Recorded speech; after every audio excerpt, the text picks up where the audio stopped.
Welcome to Round Trip Death and part 2 of our conversation with Dennis Bullock.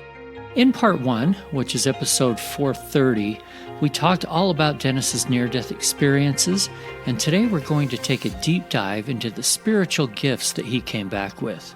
Spiritual gifts as a result of an NDE are something I hear often, but is there another way to unlock them in all of us?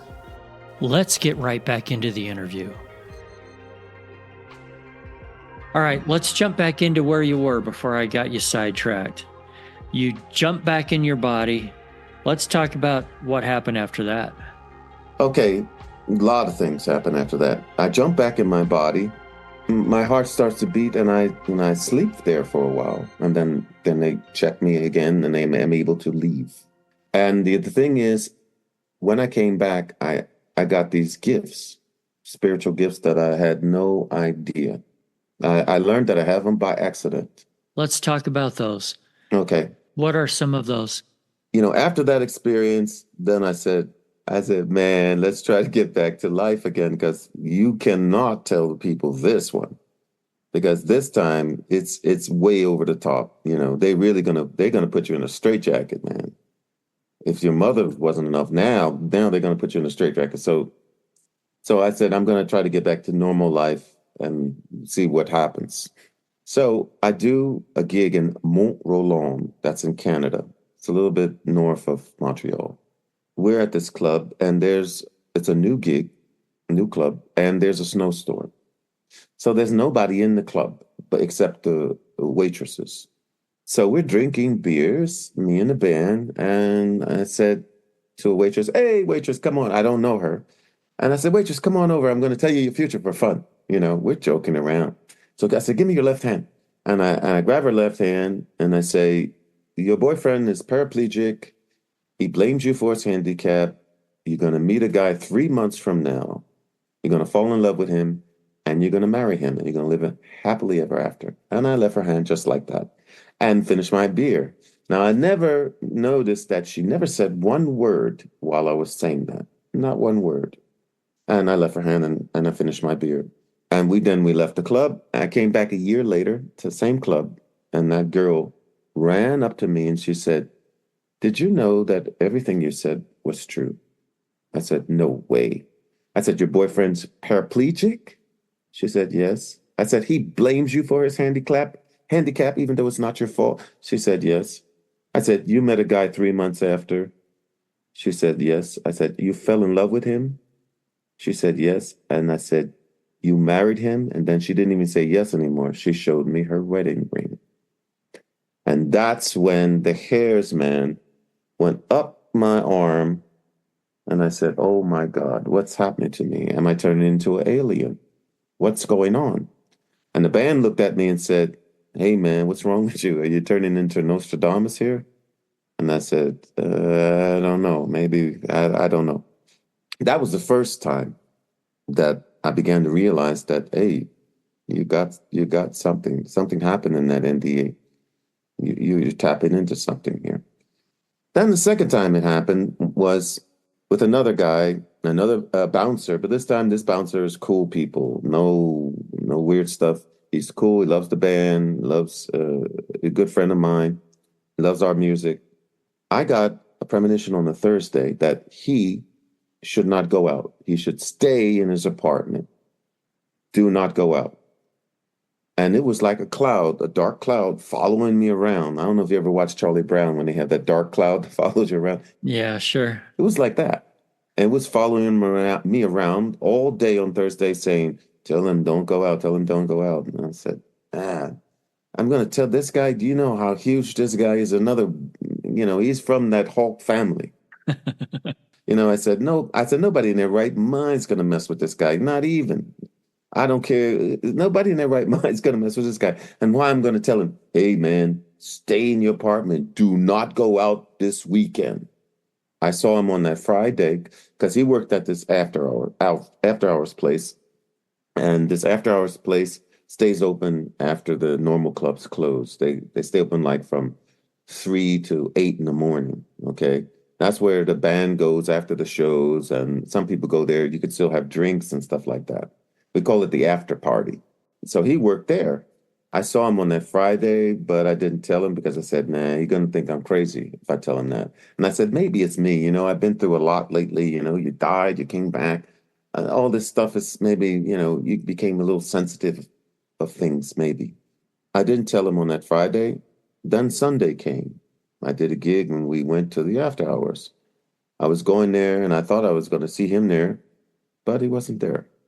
This time it was another bouncer there who had tears rolling down his face. And I said, hey, man, what's wrong? He says, you didn't hear? I said, hear what? He said, the bouncer that normally works here is dead. I said, dead? I said, how? He said, he met a girl on Saturday night.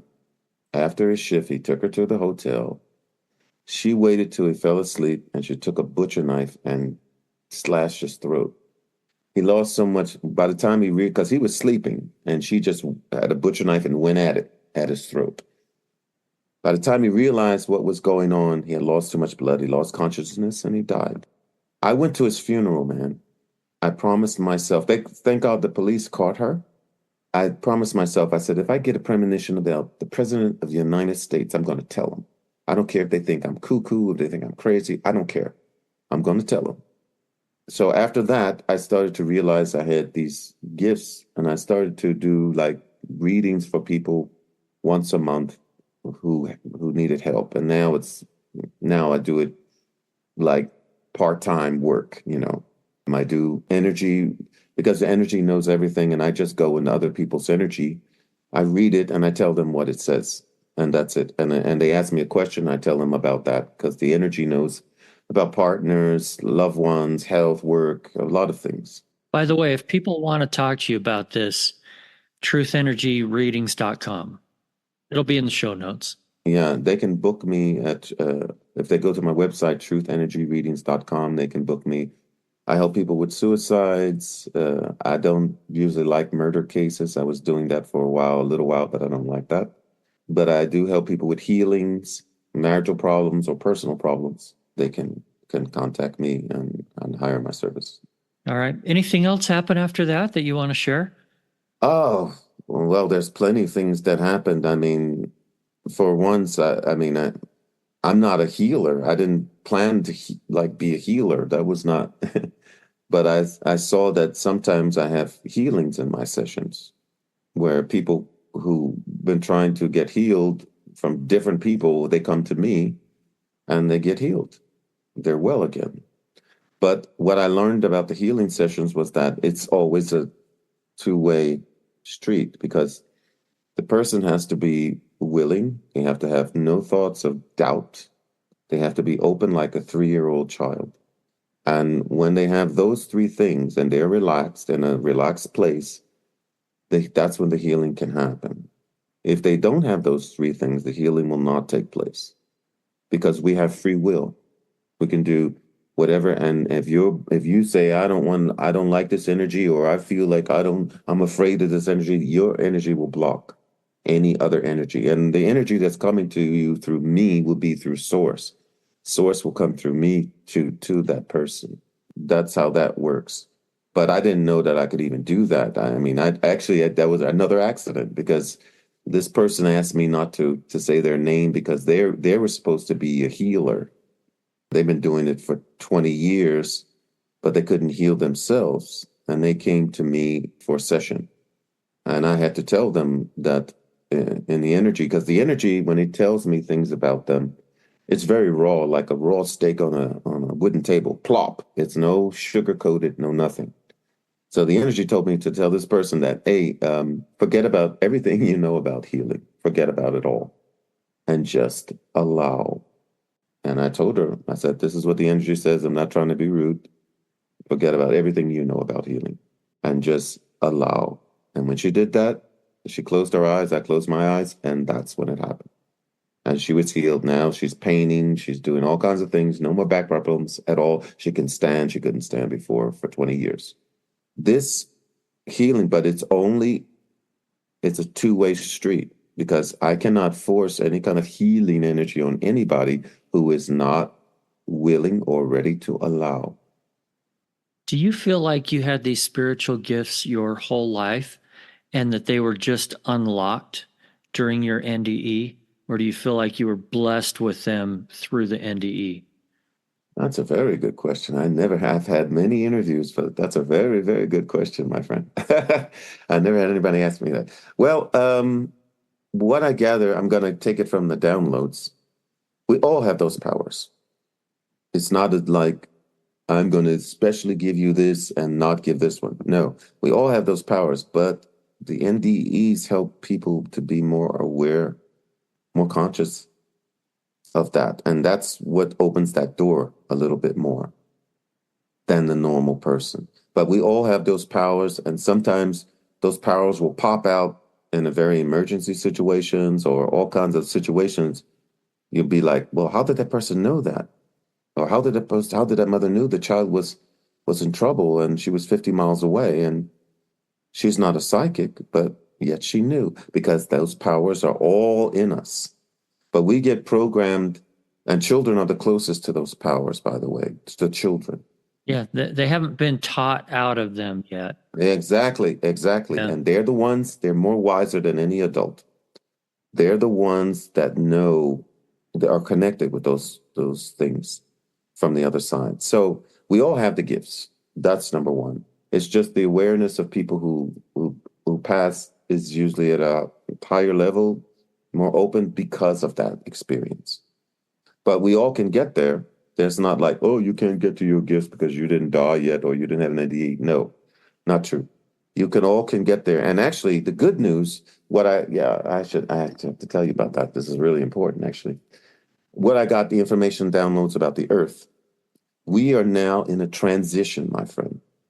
We are going from 3D to 5D. And I have to explain this. This is really important information. Why do souls come here? First thing, the earth, creation of the earth. Why was the earth created? Earth was created by other souls as a place, but the earth is also a soul itself, a soul that agreed to be the earth, okay? To be a place for other souls to come to experience 3D. And 3D, third dimension, is duality, which means good and bad. Now, we don't make soul contracts, but we make agreements. It's not like a business over there, but it's like an agreement. And the agreement was that the earth was going to play this role for a few billion of years. And this billion of years kind of ran up around 2012. Okay. Now, the earth wanted to go to a higher vibration. But what I got in my downloads was that first thing, no soul can control another soul. Can't be done. Only if the other soul gives permission, okay, you can control me. That's the only way. Now, the earth wanted to leave, and the other souls who created this game said, no, we don't want you to leave. We want you to stay. And the earth said, no, I agree for a few billion. Now it's over. And the earth made a cry to the universe for what they call star seeds to be born, to help her to raise her vibration to go to 5D faster.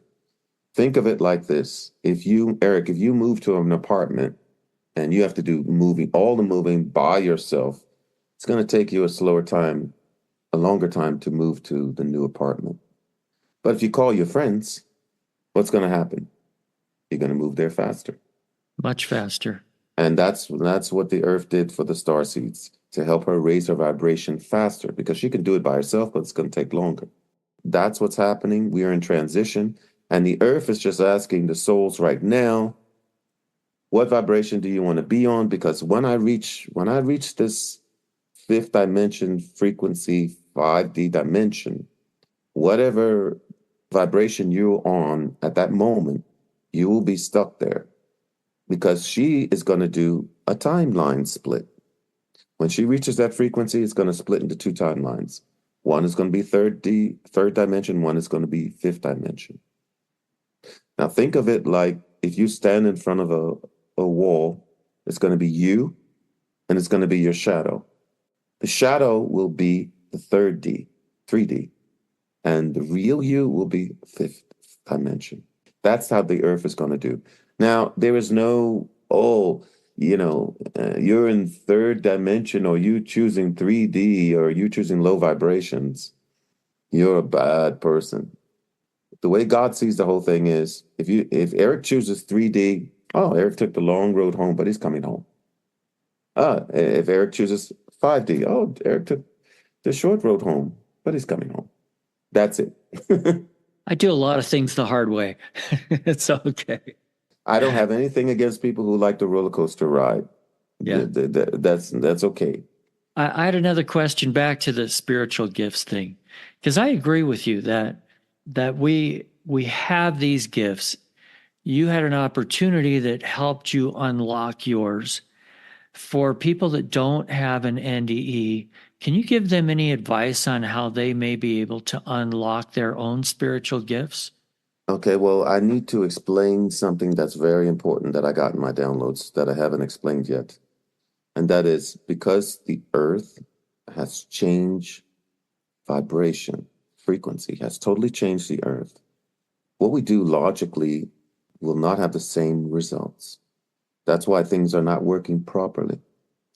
If you do this and you do that, that's going to happen. Now, not necessarily, because we are now on a different vibration. So how do you live? How do you do? Everything is vibration now. It's either low vibration or high vibrations. What is low vibrations? Low vibrations: fear, hate, judgment, confusion, stress, sadness, Guilt. all the jealousy, guilt. Yes, exactly. All this is low vibration. What does low vibration do? Low vibration makes things work difficult if they work at all. Low vibration blocks any of your dreams for life from happening totally. And low vibration is very bad for your health. Now, let's get to high vibrations. What is high vibrations? High vibrations: laughing, smiling, love, gratitude, nature, animals, babies, creating. Giving, serving. Yes, yes, this is all high vibrations. Truth, clarity, all high vibrations. Now, what does high vibrations do? High vibrations make things work easier. High vibrations bring more money and success. High vibrations make any kind of dream you have about life to happen faster. High vibrations, the doctor will tell you if you laugh more is what? Good for your health. That's high vibrations. Now, this is the way you want to approach life and everything with situations, with people, with everything. Your emotions are your thermometer to tell you if you're on low vibrations or high vibrations. And Eric, it's not about being perfect. It is about knowing what to do if you find yourself on low vibrations. Now, if you have to feel low vibration emotions, feel it. Because the thing is, but then let it go. The thing is, I want you to be like a 3-year-old child. What does a 3-year-old child do? A 3-year-old child is going to run around the corner, run down the street really fast, and then he's going to fall. Oh! Then they're going to scream. They're going to feel that low vibration emotion. But a minute later, that same 3-year-old little child is going to be laughing. Why? Because they felt that low vibration emotion, but then they let it go. Where adults, they hold on to it days, weeks, hours, years, you name it. Okay? So it's not about being perfect. Because if you try to push all those negative emotions down and don't feel them, what's going to happen? Trying to be happy, what's going to happen is you're going to explode. When somebody asks you, "Hey, Eric, how you feeling?" Ah! So the thing is, you have all these 5 emotions. It's not that you don't have them, that you don't use them. You feel it, but once you feel it, then you let it go. And that's where the mistake happens with a lot of adults, is that they hold on to that. And when they hold on to that, that's holding on to a low vibration. And we have the universe. The universe is 3 things: God, the universe is a magnifying glass, and it's also a candy store, believe it or not. And the magnifying glass is magnifying whatever vibration you're on. For example, if you hit your toe in the beginning of the morning and now you don't feel good, you're in a bad mood, then you go to work and your boss is mad at you because something that you didn't do at work, it wasn't your fault. Then you come back home and then your best friend is mad at you for something you said 3 years ago.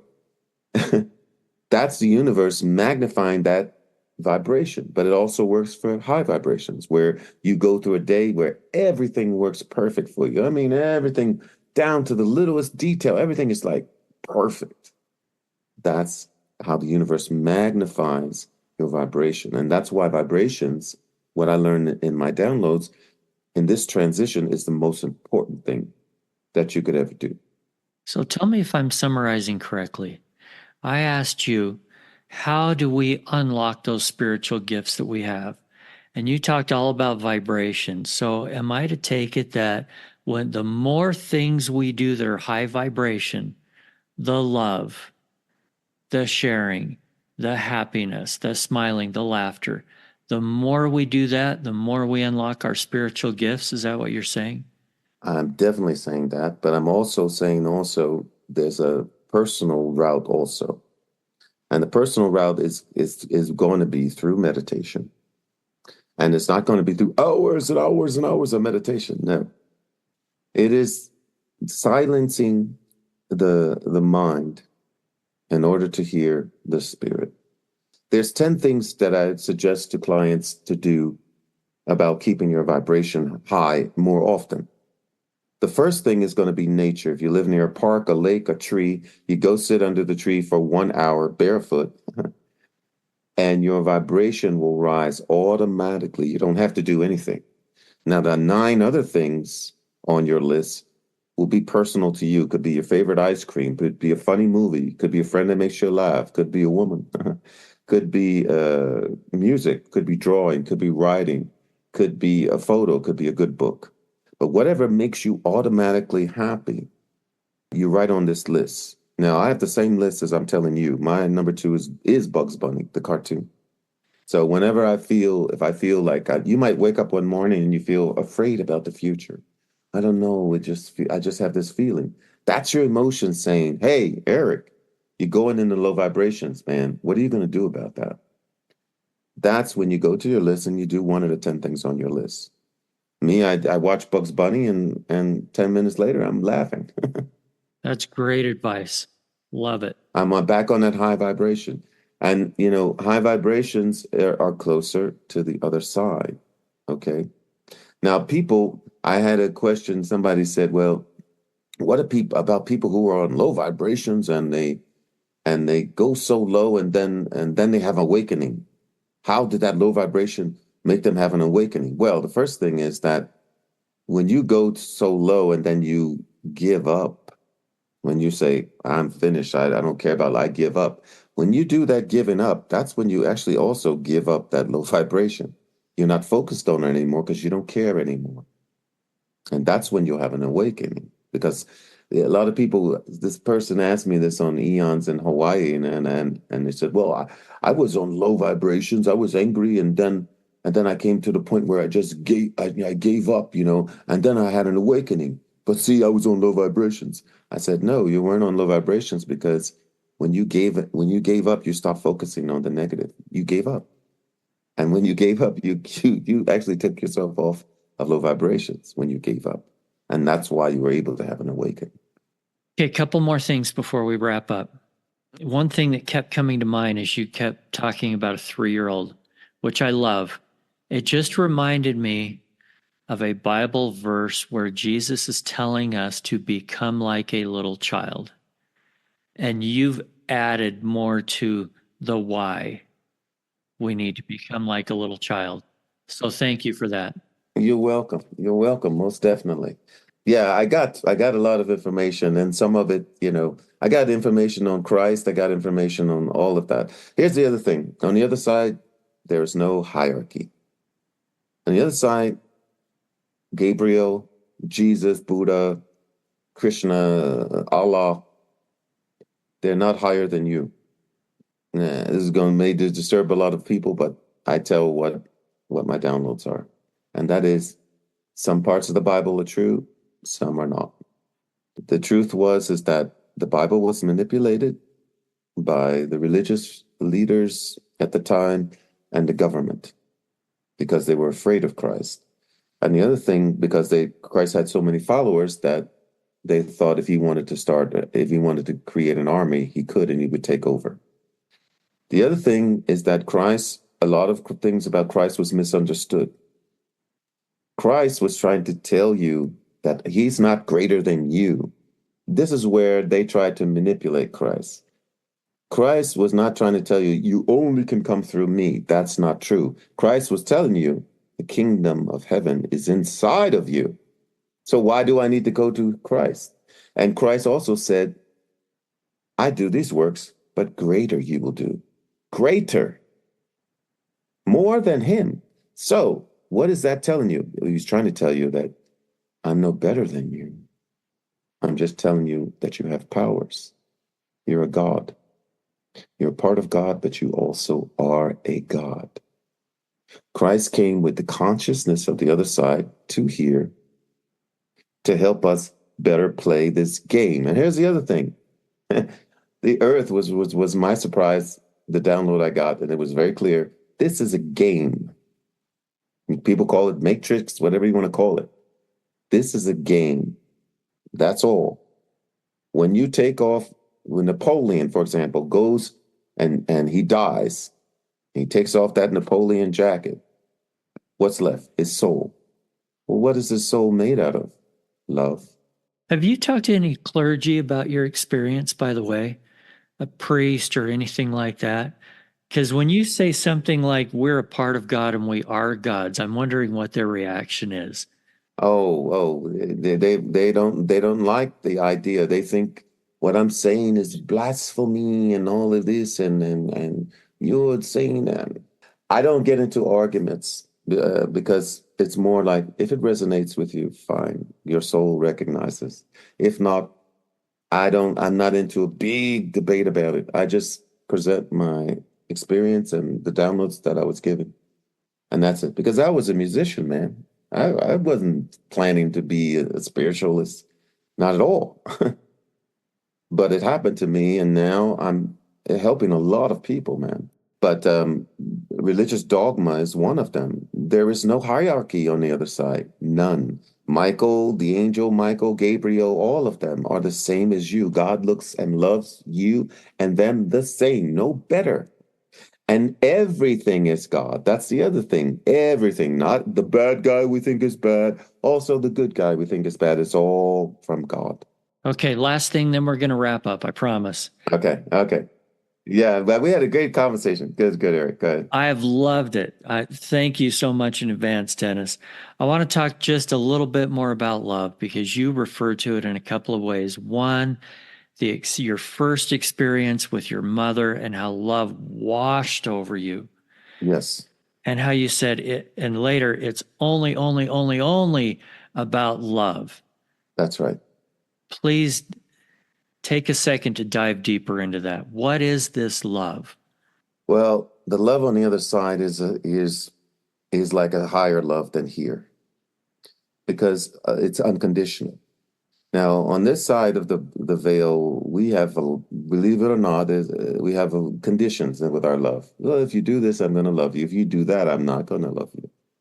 If you say this, I'm going to love you. If you say that, I'm not going to love you. If you think like this, I'm not going to love you. If you think like that, I'm going to love you. Okay. On the other side, God loves you like no one else has ever loved you. I mean, any downsides, everything you've done, God adores you and loves you. I can't even explain that love. It's hard to explain. If I think about it, I almost start to cry because it's just so, I mean, everything that you could ever think of or ever done, God loves you for it. I mean, adores you for it, even if you don't. Tell me also about the feeling itself. What does it feel like to you, Dennis? The closest description that I can come in the physical is that, in my idea, if you were to win $1 billion in the lottery and you're in Hawaii, you're on a chair in the beach with your pina colada, you're with the girl of your dreams, and everything is perfect, and you just hear in the ocean and the sun, the perfect temperature. That's how it feels 100 times that. And to somebody else, it might feel a little different. Yeah, everybody has a different interpretation of it, but it's the same. It's the same source. There's many roads to the mountain, which is God. That's why I say, I'm not here to say, oh, you must believe only my story, or you must believe the way my downloads only. I just tell you what I got. That was it. If it resonates with you, fine. But in the end, here's another thing. Now this is gonna blow. Like I said, I got a lot of downloads, man, that were totally opposite. The other download is that you cannot get this life wrong. You can't get it wrong. You know why? Here's one of the reasons. Eric, by you saying you're going to come here and leaving the security and the power on the other side of love from God to come to this earth, you're already a hero. To other souls, you're a hero. You're a daredevil, man. And I mean a good way. You're a daredevil, okay? You're like, oh man, he actually did it, you know? For us, it's like he's going to the moon. What? Yeah. We all are like that. We're heroes. In that sense, you cannot get it wrong. There's no getting it wrong. It's just, you come to God, God loves you anyway. He's not even the review is the life review is for you. It's not for him. How did you feel about that? That's it. Well, I felt this or that, or I could have done that better, or I would have liked to have done that better. But it's you that's going to feel it. God loves you. God loves you beyond any kind of love you've ever experienced on the earth. I'm talking about even my mother's love, and I love my mother, I adore her. But God's love is way beyond that. I'm talking about every hair on your head, every thought you ever had. God loves and adores you, man. That's like like I said, it's hard to describe. Dennis, thank you so much. Appreciate your time today. Hey, it's a pleasure. And I will say to people, we are in transition. Everything is about vibrations. So make your list of 10 things and know that as much as you can, being on high vibrations will make things work easier. And also give you the opportunity to know your higher self better through love. That's it. Thanks again for listening and sharing this podcast. Don't forget to hit the follow or subscribe button and sign up for our newsletter at roundtripdeath.com. If you want to share your near-death experience, or if you have questions or comments about the show, send an email to eric@roundtripdeath.com. Until then, I wish you everything good that you're looking for in this life and the next.